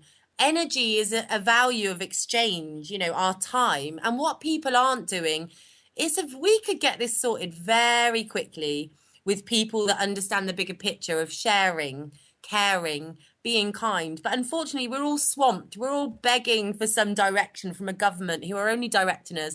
Who's seen the Georgia Stones where they say we've all got to be killed off? Yeah, exactly. There's that. The Georgia Guide says. I know that the rant that I've just had may sound like lunacy to anybody listening. It doesn't to me. But when you actually do start to look into this stuff, the sort of esoteric, metaphysical understanding of these people is that we are collectively bound together. We are all one. The universe is literally, humans are fractal representations of the whole. We literally are the universe, and we don't realize our own power, and collectively we co-create our destiny. And this is what they realize, and this is why we're constantly bombarded with propaganda in order to be able to brainwash us into thinking a certain way, to steer us in a certain way in order to define our destiny. Can I just say that's a good segue to get back to the theme of the show. I'm not belittling what you're saying, guys. I am curious to know how much of what you're talking about here is borne out in what we see with the mass media, and how much of what we have online indeed is that, and how much of what we see online is actually good, genuine stuff. The power. Can I just interject for a minute? Gary, do you think we're completely fucking insane? Don't swear, Piers. Don't swear. Sorry. Hello? Piers, you're not allowed to swear. The FCC regulates this show, mate. Sorry. Gary, do you think we're insane? Where's he gone? We've lost Gary again. Gary's gone. Gary didn't lost want Gary. So Claire, answer the question there, please, if you would. What do you think? How much of this stuff do you think is borne out in our actual? I mean, we call it television programming, don't we? For example. I mean, is that a coincidence or? Television. I think that says it all, doesn't it? Tell a lie. We've just spoke about, Oh, come on, that's wordplay. No, wow, words are very important. Spelling. Words are important. Spelling. Oh, explain that. If you go back to the old laws and stuff like that, maritime, you look at the waterways, the maritime, the birthing canal. It all relates back to how we are born. We come through a birth canal. We're born into the world. There's a lot of logic in this stuff, and I'm wholeheartedly behind Piers on this. And I think we're at a stage now where we have a lot of people that want to talk about governments, that want to talk about begging for their rights. They want to talk about this. How can you make a deal with the devil? Well, when the devil offers you all, it's a tempting thing, and people. If you value material things. My dad's brother made a pact with the devil, and it made him very rich, but then he died pretty much soon after. Miserable and alone, probably. Well, What do you mean he made a pact? I mean, he made a pact absolutely, or he just made a lot of money? I shouldn't talk about this. This is not. No, you shouldn't. You probably should. No, you probably shouldn't, mate. This is your family. But I mean, you could argue that people that do. I mean, did Donald Trump Has he made a pact with the devil? He inherited most of his money. He inherited it. Donald Trump wouldn't be on that stand if he hadn't already made a pact with the devil, I assure you. No one gets into power who wants to do good, who's going to challenge the way that they do things. What about Jeremy Corbyn? What happened to Jeremy Corbyn? I mean, I'm not a fan of Corbyn. I believe it's another distraction. Do you don't think he used to be part of the Fabian Society? I mean, come on. He talks about certain things and then he sits down on other important issues. I mean, what are you? Are you just trying to distract people, get people back to Labour? Again, to me, it's just another puppet. I'm sorry, but I don't have great faith in him. There's lots of things that he could challenge. In that case, Claire, in that case, why is it that the Blairites, the kind of the absolute establishment of the Labour Party, why is it that they've been so desperate to put him down and to kick him out? I think, or is that just a game? I was going to say, I mean, I look at everything now like a game. Everything they do is thought out, it's organised, it's prepared. We've got no organisation. Flipping now, I can't even have like a normal conversation half time on Facebook, like an adult discussion without some insult or, you know, we are such an angry society. We can't meet in the middle and just agree on different points and leave it there. You know, I'm all about planting seeds. I will have a discussion with anybody. I will entertain anyone and give them time until it becomes, you know, you have to, I call it, there's lots of energy vampires. There's paid trolls, paid agents. I mean, you know, I could be one. You could be one. We just don't know. Again, it comes back down to this thing of trust. I know. I get trolled if I post on the Guardian or something. You know, if I post a comment on a Guardian article, I get trolled beyond belief. You know, that I mean, sounds. And they always say the same thing. They always say, "Have you been smoking the crack again?" Yes. Are you smoking crack? I always say that.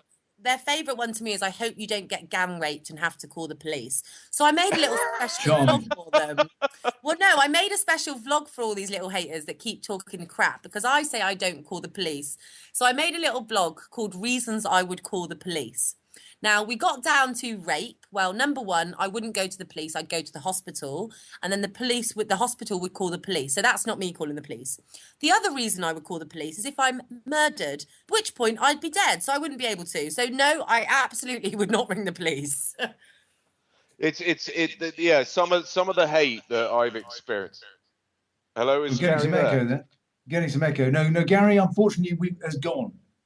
Oh, Gary, carry on, mate. Gary, if you're still listening, mate, sorry. And if we went so... No, I'm trying to call him back. I think he's had enough of us. Well, maybe we got black magic, Pierce. Yeah, maybe we got too weird. I'll try him again. I'll try him. No, I'll try him again. I don't think we got too. I mean, can I just say, I think it's a shame that Gary dropped out and is not open to this conversation. Oh no, he might be. It's just that he may have just sort of been disconnected. I mean, it's happened, you know, plenty of times in the past. I mean, Gary's a regular guest of ours, and you know, he sounds lovely. I'd like to discuss it. Gary is our US political correspondent. He's more than a guest. But this is. I totally agree with you. I mean, I put up a lot of stuff. I used to put up a lot of stuff on the Telegraph because, as my father used to teach me, if you want to, complain, shit from the top down. Yeah. And so I used to go to the Telegraph and basically, try and find out why these guys were basically supporting the kind of things that they supported.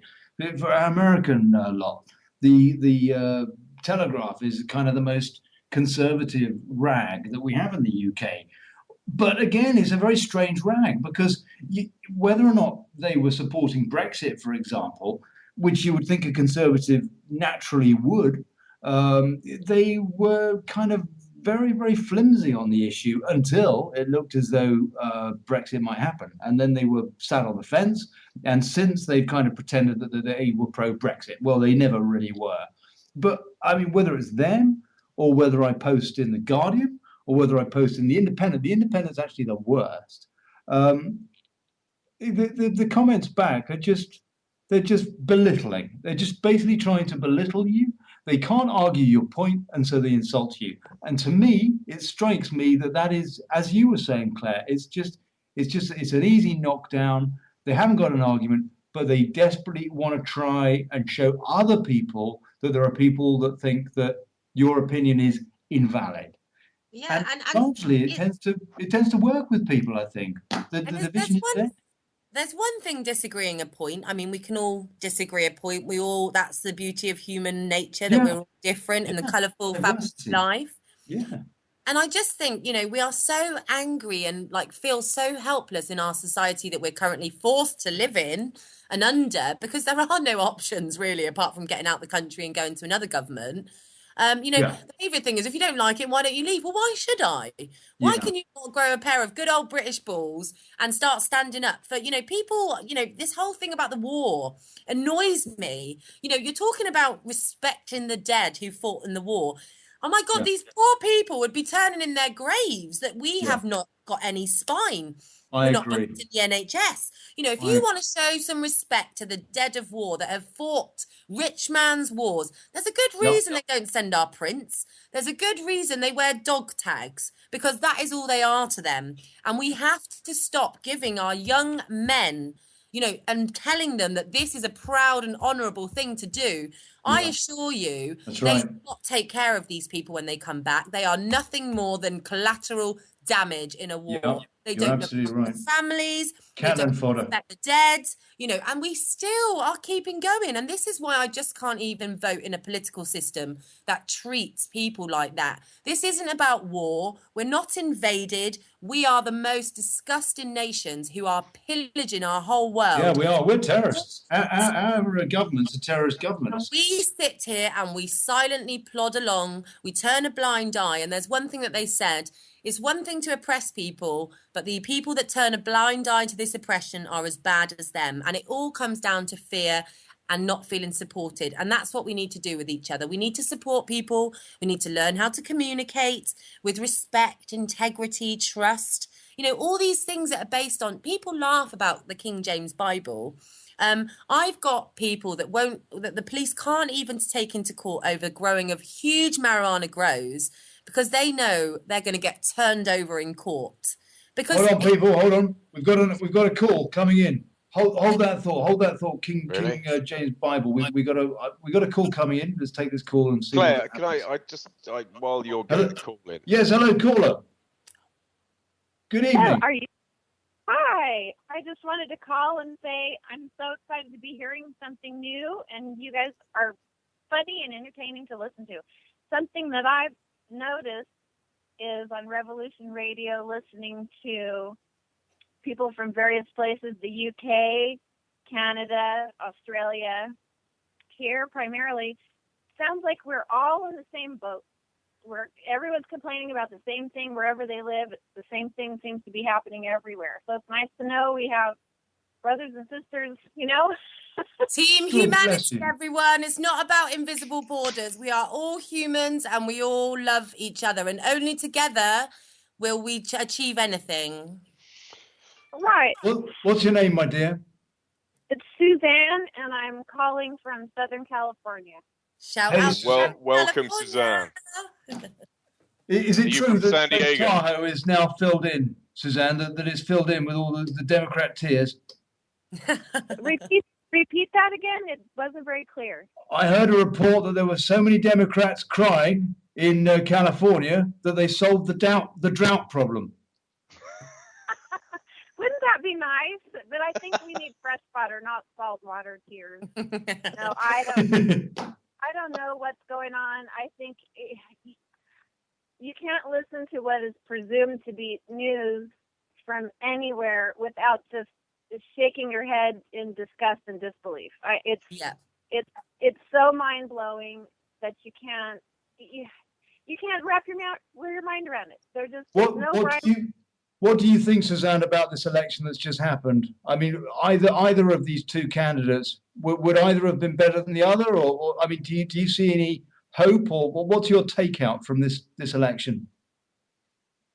Well, if you believe, everything that you read about the Clintons, I think it was more a vote against her, possibly, and I'm not speaking for anyone else.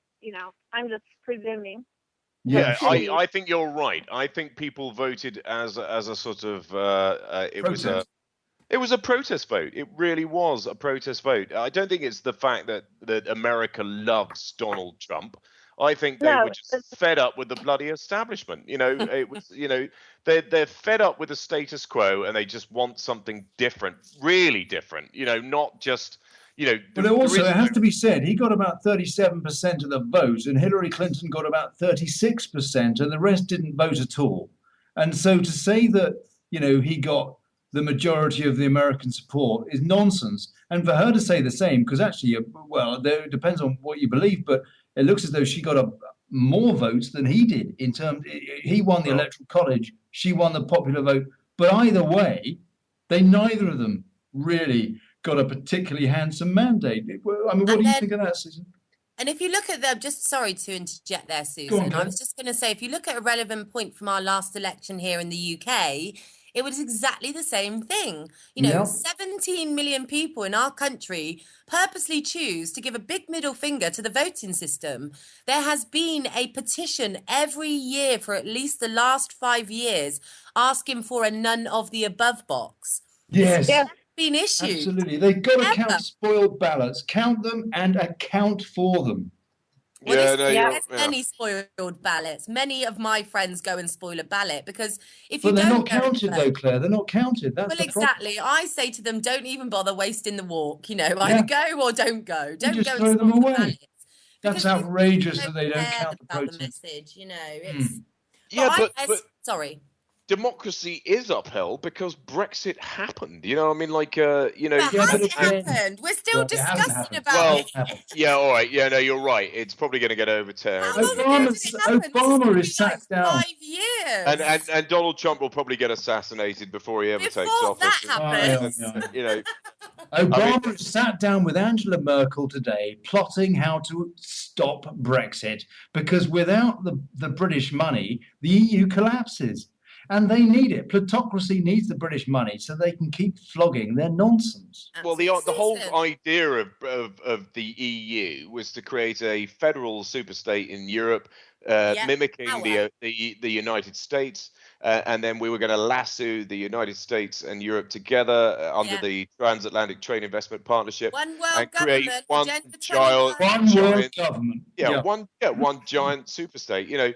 That was always the plan. That was all the plan, and we've, the British Brexit threw a massive spanner in the works. And believe you me, Theresa May is the biggest double agent going. She's working for the globalists and pedophile enabler. Yeah, exactly. Oh, no, that's allegedly, people. That's allegedly. It is allegedly. Everything we say on this show is allegedly. But I mean, wait a minute. We've forgotten our guest. Is she still there? No, Susan. Yeah, Susan, I have a question for Susan if she's still there. Go on, Claire. I'm here, but I do have to go, shortly. So. Really very quick question. I was just wondering, is there such a big problem with paedophilia in the UK, in America, or is that just like a real UK issue at the moment? Oh gosh, who knows where it actually goes on? I think it goes on everywhere, and it's disgusting. No, I'm sure the problem. Boys Town was a big deal in the US, wasn't it? It is a big deal. Wow. The Podesta emails, Pizzagate, and all. In fact, I wondered if you were John Podesta calling for a pizza. I just think it's very. Ollie, don't be rude to Susan, please. Yes, I know you've got to go, lovely, Susan. Susan, thank you so much for calling. What you said is a real compliment to us, and I apologise for Piers, but thank you so much for calling. No, thank you. Thank you for taking my call and for what you guys are doing. I mean, all we can do is pray and hope for the best. And you asked about the election. I pray that that Donald Trump is the real thing. But like Claire was saying, you don't know, and it's really suspect anyone who gets this high up. You wonder if they're the real thing, and then if they are the real thing, you pray like crazy that they will have protection around them. Because I agree with you. I mean, the thing that worries me, quite aside from whatever you think about Trump, and I would have said exactly the same about Obama. I would have said the same about any president, including George Bush, and that's maybe surprising. You can't want these people dead, because if you do, you're wanting democracy dead. I know our democracy is crap, but it's the best we've got at the moment. We have to improve on it. We have to improve on our electoral systems, whether it be in the States or in the UK. They're neither of them very good, I have to tell you, but they're the best we got at the moment. And we yeah, statement of the same. But they're the best Unity we in got the at the moment. community and people power. We don't need to be governed. We're very able thinking people. If we can all just be kind. We need to go high tech and local. We need Susan, God bless you. Thank you for calling. Thank you, beautiful sister. Love, light, and blessings. Take care. You too. Bye-bye. Love to California. Love to California. Yeah, big time. Yeah, and Was the there bud. a song for that? yeah, living it up in the Hotel California. No, what a nice lady. She was really lovely. That was your mum as well, wasn't it, Piers? She's called twice now. That's my surrogate American mum. Thank you for calling in. It must be like still light in California right now. She's probably just getting her surfboard and heading down to San Diego Beach to catch. Does your mum look good like that in a bikini then, Piers? I fancy her. No. For goodness sake. Too much Disney, Piers. You've been watching too much Disney. Yeah. What is it with these talents? Oh, never. Don't even get me started on the X Factor. Jesus Christ. Disney produced a lot of cartoons about sacred geometry. I mean, he was a high-ranking Mason, and you can watch Donald Duck talk about sacred geometry and pentagrams and all seriously, look up YouTube, Walt Disney and sacred geometry, and Donald Duck cartoons that are about 40 minutes in length come up about sacred geometry. I mean, it's all to do with the mechanics of nature and reality. They've known about this stuff for forever. This is the secret knowledge that the Masons harbor, and it's all about the mathematical reality of reality. And the fact that the universe is encapsulated in a sphere, and the only shape in geometry that can encapsulate everything and create an arena where everything can play out is the sphere. And this is, they've known this for years. They've known this for forever. This is the secret knowledge. And Piers, you're not very good at staying on topic, are you? Sorry. I'm just curious. I want to know who knows about natural law and what you guys think of it. Yeah, I know a little bit about it. It's basically where you are a human being and you don't have to abide by anybody's law. It's just it's what is decent, really. It's what is morally acceptable. Understood, morally accepted human nature. Moral, yeah. And that's where we're going wrong. Well, that is actually another word for that is anarchy. And anarchy gets a bad rap, but anarchy is actually a very beautiful thing. I love the word anarchy. It's just people's fictitious minds that lets it run, Let's talk about that, because that's very key to this whole discussion, is the way vocabulary has been hijacked. Yes. And you were talking about spelling. You mentioned spelling. That's a very good example. But because spelling, actually, the word is derived from a spell. It's witchcraft. And words are witchcraft. And the art of the craft of writing, you are basically swaying people's attitudes. And that's what books do. And they trigger your imagination, and they can be beautiful. What is it Trump says? Oh, it's going to be marvelous, beautiful, man. Oh, well, it's so beautiful. But on the other hand, it can also be used in a dangerous way. And so, for example, you guys said education, and that try thing, that kind of but how do you think this is a really big deal for me? It's like, for example, the Democratic Party. They say that they're the Democratic Party, but there's nothing democratic about rigging the primaries. For example, well, there isn't. I mean, you're absolutely right. What you just said was really relevant. Language is extremely potent and shapes people's minds. I mean, this is what it's all about. It is about using tools, the spelling. Yeah, absolutely. The shape of the words, the shape of the language is what will permeate into your mind and shape your opinion. And they know that I mean, let's face it, nothing physical that has been created, the cities, the human landscapes that we've created, none of that would exist without human brains and consciousness. Mm-hmm. All that had to start on a drawing board somewhere before it became a reality. This is breaking it down into its basic construct. But basically, our environment and the reality that we live does not exist without a thought, the thought process, human brains, thinking together and creating an environment. That is what we do. And if you, real? Sorry, Claire, what did you say? What did you ask? I was just asking Piers are we even real? Oh. Well, but reality is a construct of the mind. It is a sort of holographic universe, if you like. We are sort of delving into sort of David Icke and let's keep this in terms of the theme of the show. All right, okay. Piers, for goodness sake. Well, we have gone massively off topic. Is this democracy? No. We've not gone off topic really, but the name of the show was okay. Let me throw you another one out there. The way the BBC, not the BBC, but BBC News. I don't have any problem with the BBC. In fact, I love most BBC programming, but BBC News. Yeah, well, BBC News makes me want to retch because BBC News is not true. With the rest of the BBC, it's pretty much, there's propaganda throughout the BBC, full stop. But BBC News takes it to another level. And one thing, Claire, let me just finish. The one thing that really grinds my gears is when I see a BBC newscaster, such as Evan Davis, for example, is a very good perpetrator of this.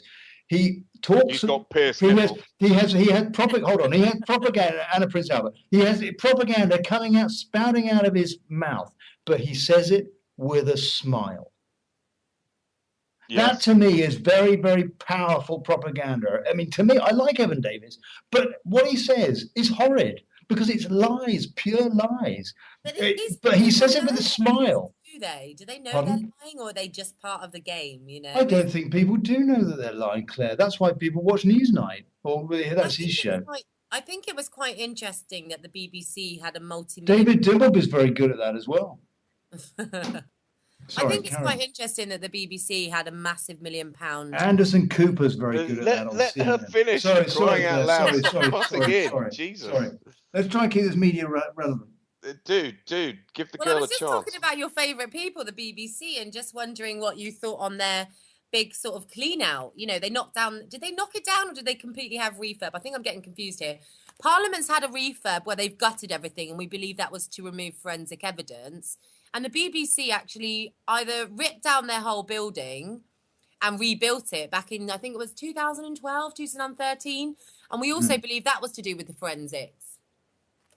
Really? What, all that cocaine on the loose seats? Cocaine, children stuff. You talk about it. All that stuff went down there. They've completely gutted everying. Well, what, down in Television Centre? That's where Jimmy used to play with the kids. That's right. You're thinking that they basically did it to scrub off the DNA. I think they've had. Well, many people think that there was many things going on, and it all. But yeah, let's face it. Jimmy Savile was introduced to the royal family by Lord Mountbatten. Lord Mountbatten got blown up apparently by the IRA. I personally, and this is obviously supposition, but I think he was becoming a liability because he liked buggering little boys, and so they blew him up to sort of the IRA deal with a massive problem within the royal family. He was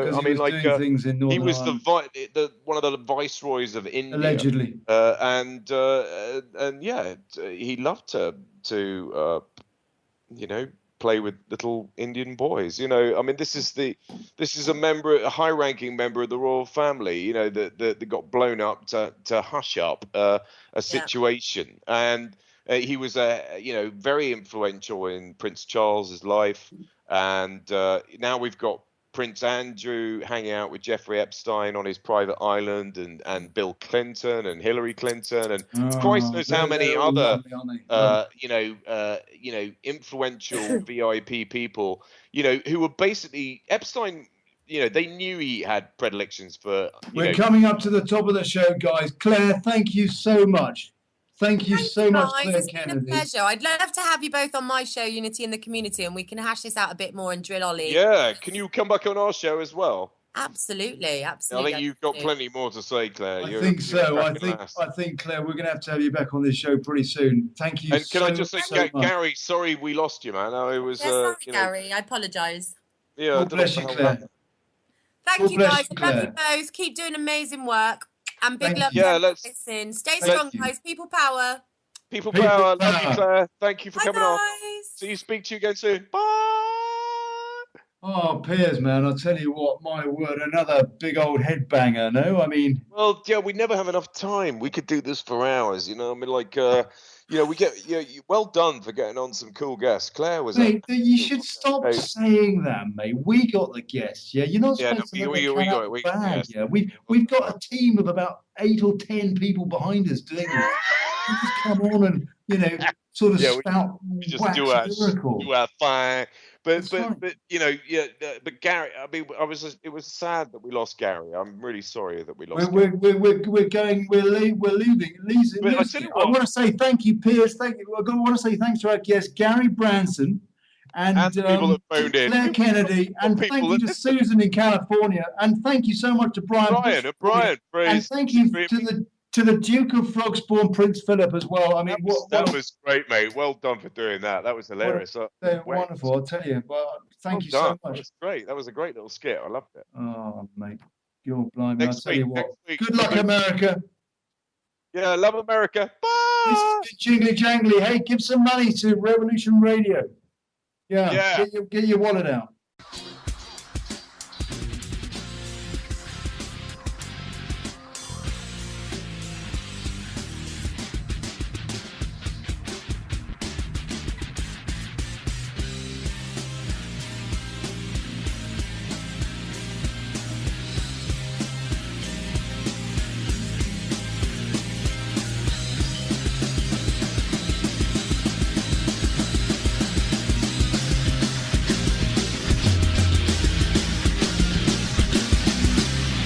Listening to Revolution Radio.